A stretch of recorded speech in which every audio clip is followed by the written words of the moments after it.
ఓ marriage ఫంక్షన్‌లో బూరెలు తయారు చేయమని చెప్పారు. బూరెల కోసం పప్పు బాగా నానబెట్టేసి, దాన్ని శుభ్రంగా కడిగి, శుభ్రంగా దాన్ని స్టవ్ మీద పెట్టి మంచి నీళ్లు వేసి చక్కగా ఉడకబెట్టాలి.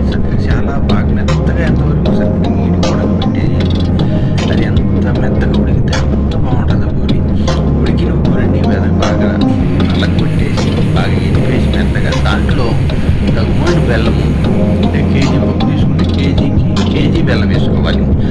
తర్వాత నెయ్యి వేసుకోవాలి, యాలకుల పొడి వేసుకోవాలి. తర్వాత జీడిపప్పు ముక్కలు కూడా చక్కగా వేసుకుంటే చాలా బాగుంటుంది, చాలా రుచిగా ఉంటుంది. అది ఆ బెల్లం బాగా కరిగిపోయి, చక్కగా నెయ్యి వేసాం కదా, బెల్లం అంతా కూడా చక్కగా కరిగి పాకం కింద తయారవుతుంది. ఈ పాకము, ఈ లూజ్ అంతా కూడా బాగా కరిగి లూజ్ అంతా కూడా గట్టిపడాలి. గట్టిపడిపోయి రెడీ అయిపోద్ది. అలాగా గట్టిపడిపోతే ఇలాగా రెడీ అయిపోయినట్టు అనమాట. చక్కగా మంచిగా ఉండలు వస్తాయి. ఇది చాలా బాగుంటుంది. ఈ విధంగా చేసుకుంటే చాలా మంది ట్రై చేయండి, సబ్స్క్రైబ్ చేయండి. Thank you.